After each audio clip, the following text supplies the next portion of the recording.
Do I think it'd be worth jumping from 53 to 56 before the arc starts?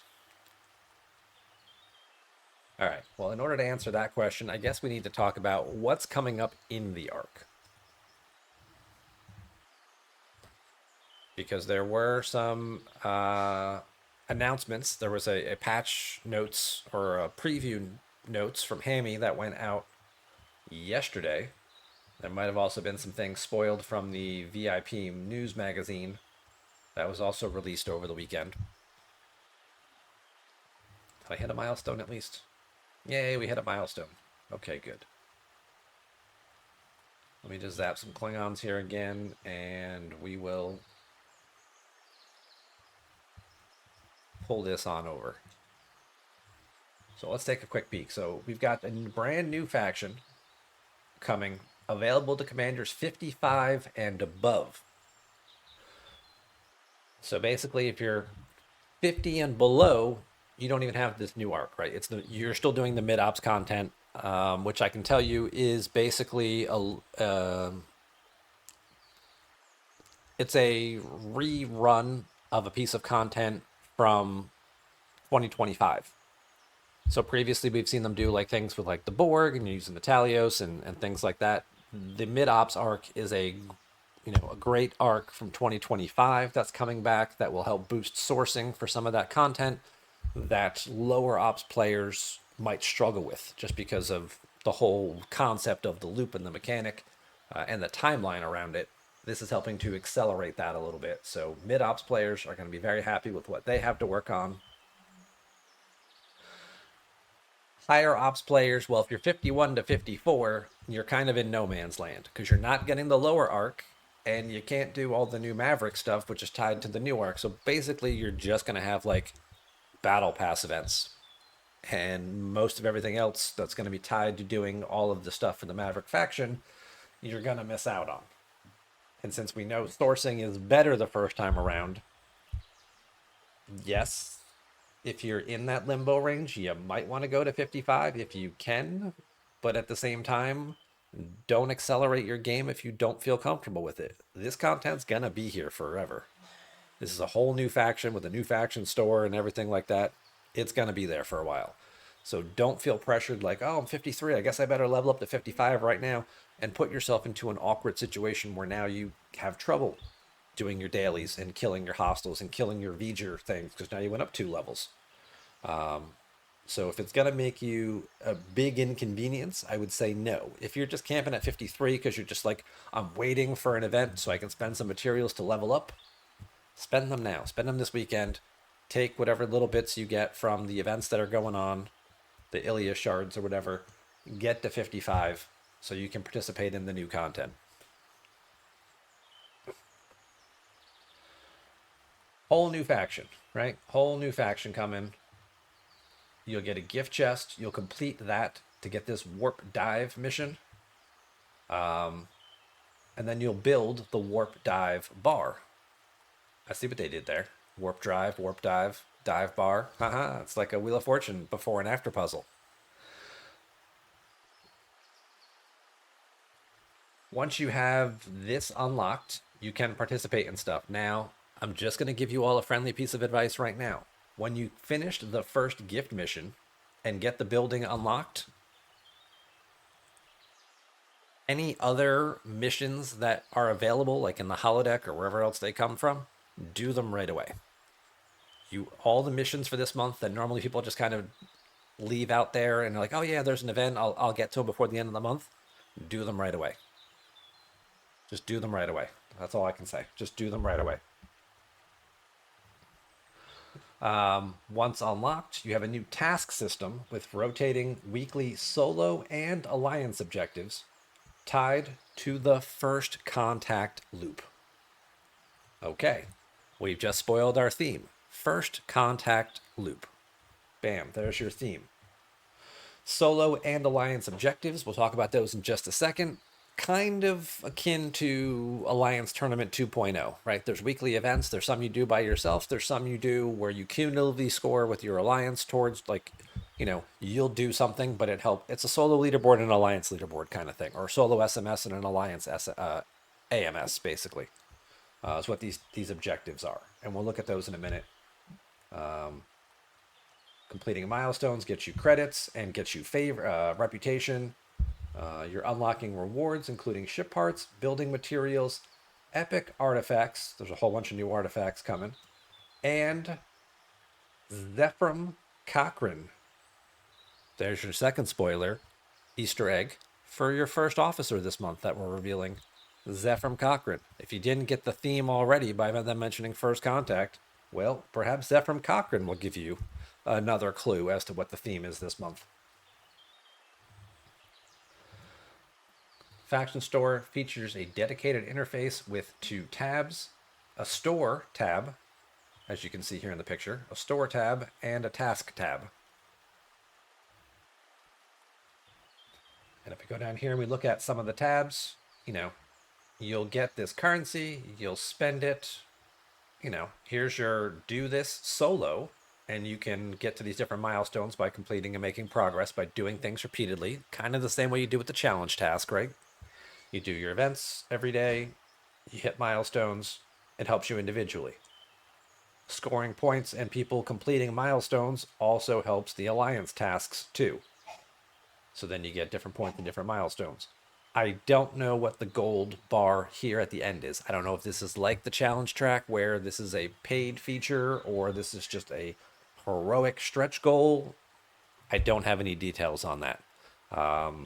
In our pre-production meeting, the person who would have the answers to this is on vacation, won't be back until Monday. So we didn't have an answer to that question, and we'll have to wait until tomorrow to find out. You guys will find out on Tuesday.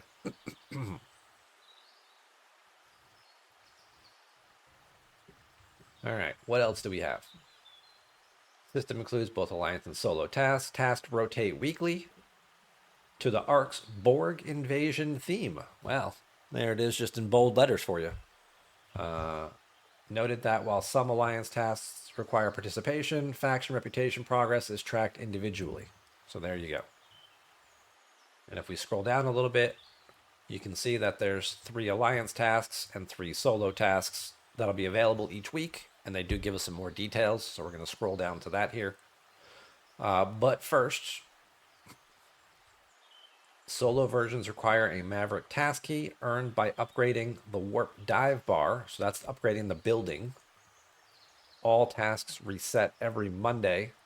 So every Monday they reset just like your challenge track.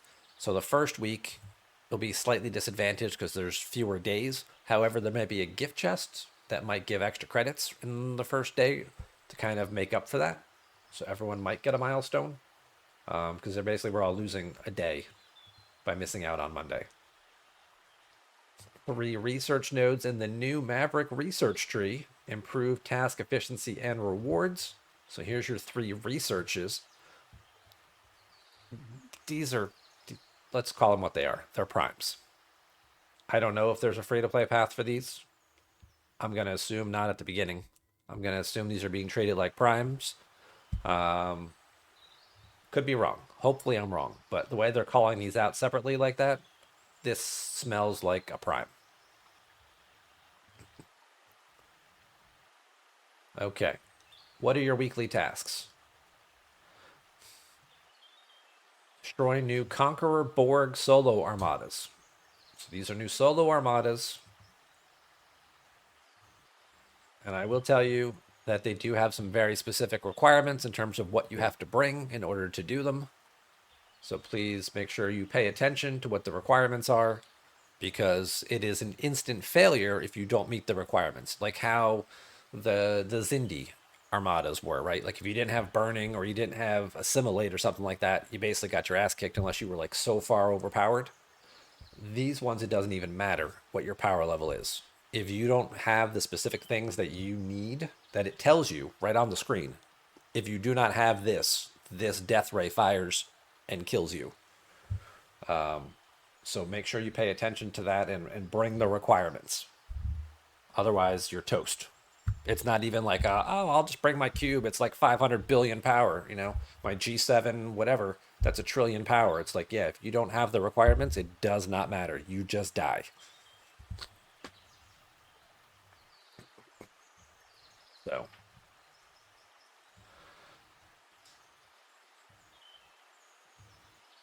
To successfully complete this task, it's important to unlock the key research nodes that strengthen your fleet against, including some things that boost isolytic defense, shred, and crit damage reduction against these specific armada hostiles. This will be based more on the power level of the things you're going after and whether or not you need these additional buffs and bonuses, but something to keep in mind there. Now we talk about tasks, right? Rotating FKR tasks. So earning reputation points or killing hostiles at level 55 and higher. Speaking of which, wasn't I in the middle of doing that? Let's zap some things. Zappity zap zap zap.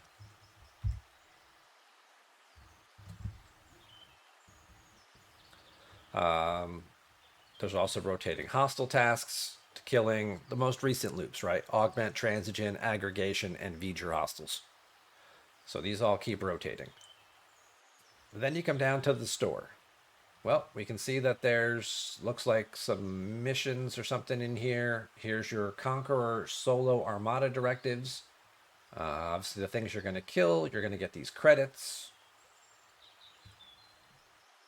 And you've got other things in here. Here's your task keys that you need to do your different weekly tasks. They're claimed out of the store. There are some ship parts in here that we can see. Some of these V'ger particles, which I think helps with a couple of researches.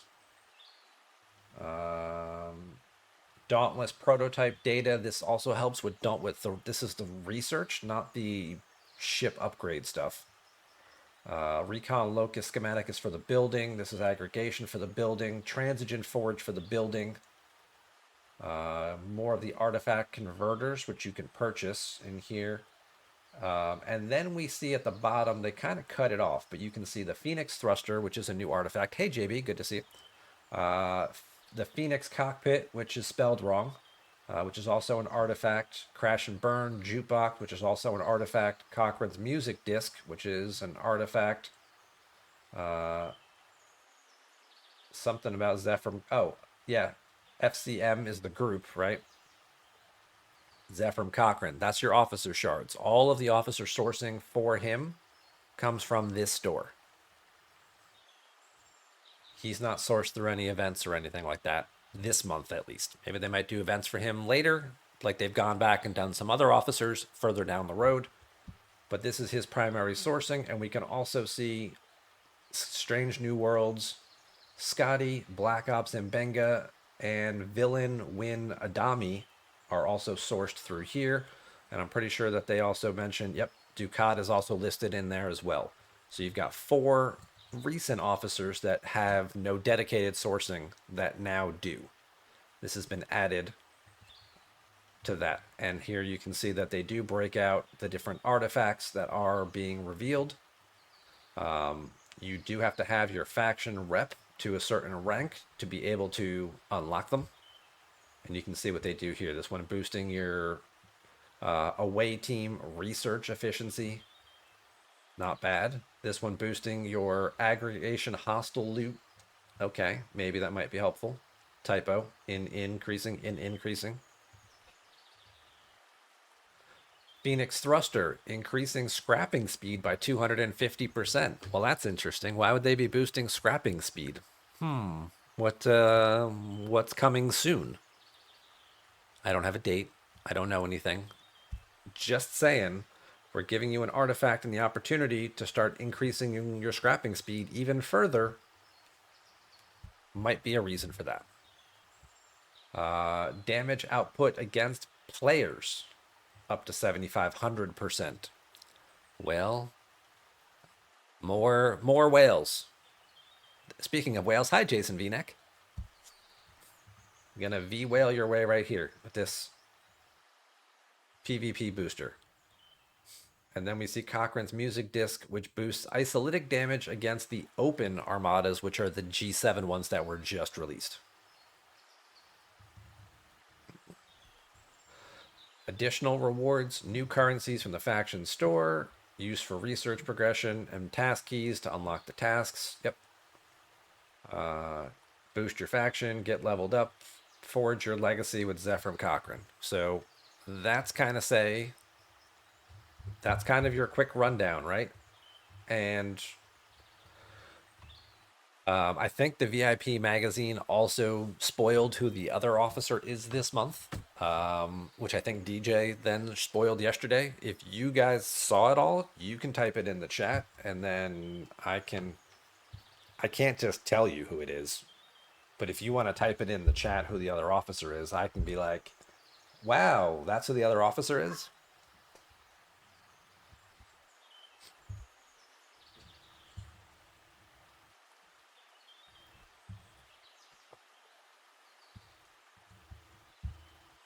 So that's what we got going on there. Hey, Zero G's, thanks for typing it. Good to see you. That'd be the answer. So if you're watching in chat, Zero G's and Madrox have both typed the correct answer based on what he spoiled. And here's what I can tell you about these new officers. I can't tell you their abilities unless they were revealed in the magazine. Two, usually they don't do that. Or they mention what they are, but they don't give you any values or anything. But here's what I'll say. Both Cochrane and that new guy, new data, they have abilities that already exist on officers in the game. But they're taking them up a notch power creep wise. Much like we had Talon, right? We had Talon. Talon came out and she was 20% to kinetic weapon damage, right? And we were all like, oh, okay, great. She's not as good as Chen, but she helps with these other things and works with that. And then, 2 years later, or 3 years later, whatever it was, we got Kath. And Kath had the potential to be better than Talon, because Kath, once you maxed her, went all the way up to 25%. Now at the first level, second level, or even third level, Kath was not better than Talon. Kath at tier 3, I think, was like 18%. So she was close to Talon, but coming up a little short. When you got her to tier 4, well, then she flipped over to 21%, and she was slightly better. And then she had a higher ceiling. When you maxed her out, went all the way to 25%. Both of these new officers follow that same pattern. At tier 3, their abilities will be very close to other existing officers in the game. Once you get it above that tier, they now exceed those existing officers.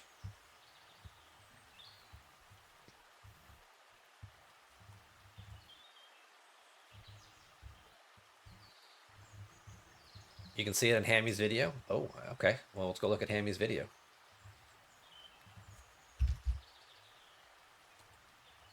Let's go see what Hammy put out. I didn't watch the video yet. That's bad on me.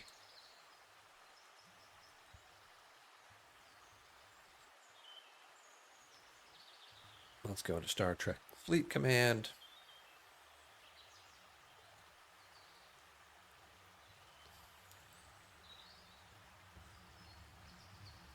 Gotta mute that so we don't get any trademark right issues. Hang on a second.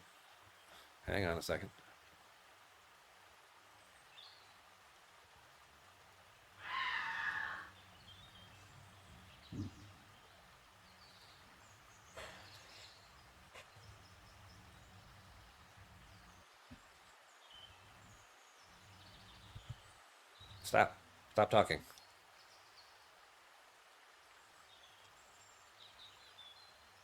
Let's use that. And then we'll go to full screen. Okay. Yes, obviously it's test server footage taken in a test environment. Values, names, and final graphics may differ on launch. Typically, this video content is 2 to 3 weeks old because it takes them that long from pulling stuff from the test environment, putting it together, having Hammy do the voiceover, writing the script and whatnot. But here you can see a better picture of the store and what's available in it, including Mr. Cochrane there. And then here's the different things about the tasks that you can see. So obviously you've got some solo tasks. The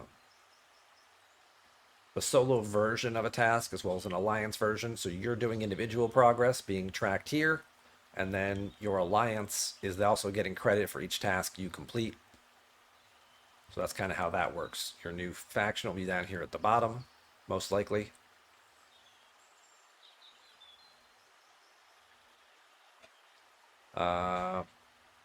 There you go. We can see it briefly mentioned here. Warp dive bar level 20 equals 100 keys per week, which will let you do, yeah, see, scrolling down a little bit here. Okay. So based on the level of your building is how many keys you get per week, which is how many tasks you get to do to help out your alliance. And if you have to get the building to 20 to even be able to participate, which is why you might want to do those extra missions, because there might be rewards in those launch missions that might give you the ability to upgrade the building faster.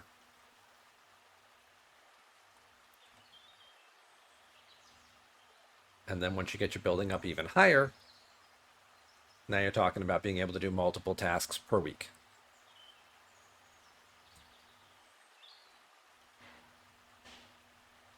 Every week, the final 2 tasks rotate and refresh. So basically, one drops off. Basically, there's a 4 or 5 tasks, and they just like rotate up and out. You're getting credits to use in your store. You're getting renown, which is effectively reputation for doing tasks. Yeah, upgrading your new build. The building upgrades are available. Here's your new officer. Let's see if Hammy actually gives. Nope, there's the new details on some of the artifacts that you can upgrade. The Pioneer Crest efficiency might make that a little better for some people who haven't already finished a lot of those. Might make some of those efficiencies for the officers cheaper to unlock, so then you can get your officers leveled up faster. So I think G4 and G5 will really benefit from some of those. Fortunately, you can't get this until you're in your 50s, at which point in time, But if you leveled up through G4 quickly, I guess, by the time you get to 55 and can start doing this, it'll help you play catch up on some of those officers.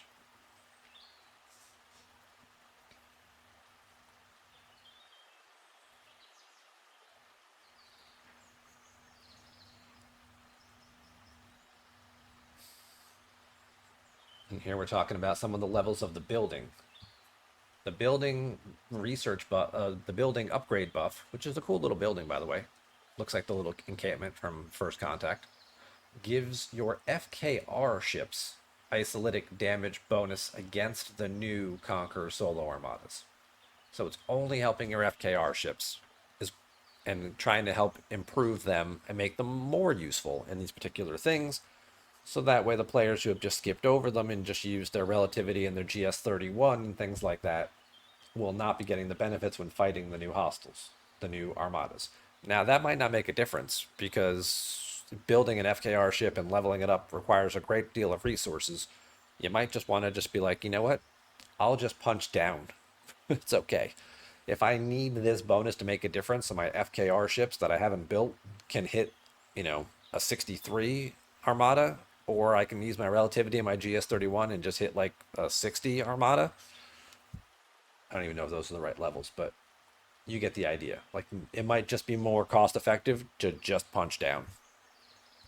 Punch down, use a loot crew or something, and not worry about, building FKR ships. Now, if you already have FKR ships, this could make your life easier if you already have a variety of them. But if you've skipped a lot of them, this is not like gonna force you to go back and upgrade them. It's not gonna push the needle that much.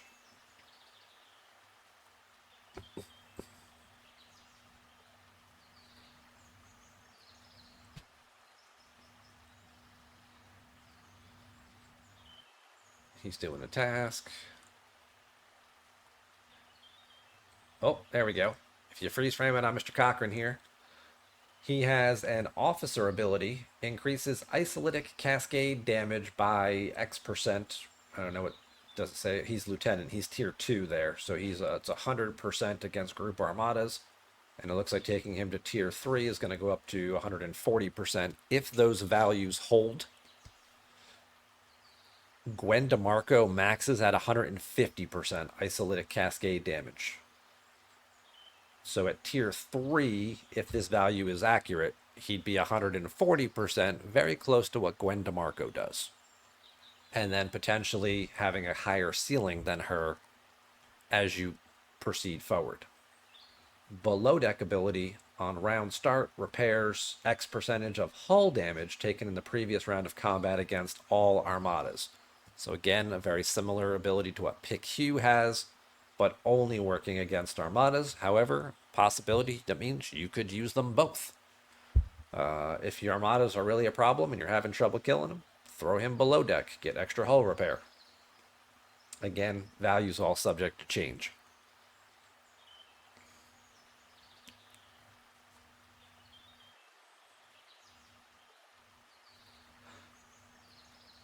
Hit it. There you go, Hammy. Thank you very much, sir. Let's close that down so we stop lagging a little bit. And we have a few minutes left to keep zapping some hostiles, so let's do that.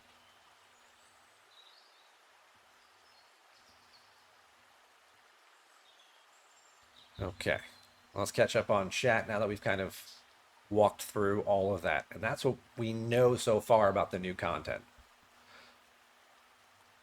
And what we can actually sort of hint at or talk about, right? Much like Savik and Chapel. Yes, Savik eventually becomes a better version of Chapel. You just have to get her up a few tiers. Kind of all the same principle, right? And as we just saw there, we know a little bit more about that. So thank you, Dominus Prime, for pointing out that it's in the video. Appreciate that.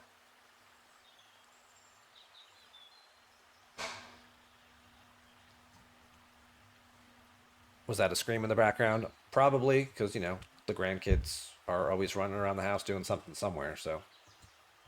Well, one of them probably startled the other one. It happens. Usually you guys don't get to hear that stuff because there's enough noise filters between that and the music going on, so that must have been a particularly loud and unnecessary one, which we'll deal with later.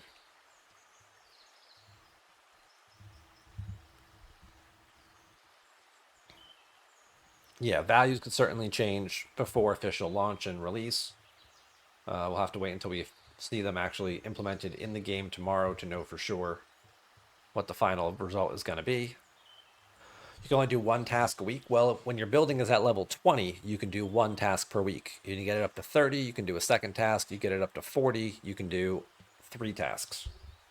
As far as upgrade packs and what's available and how many levels that will get you, those are all things we'll have to wait and see. We don't know what's going to be in early missions and things like that, or how quickly the building sourcing materials are going to be available. All stuff we have to wait for official launch to know the answers to and find out.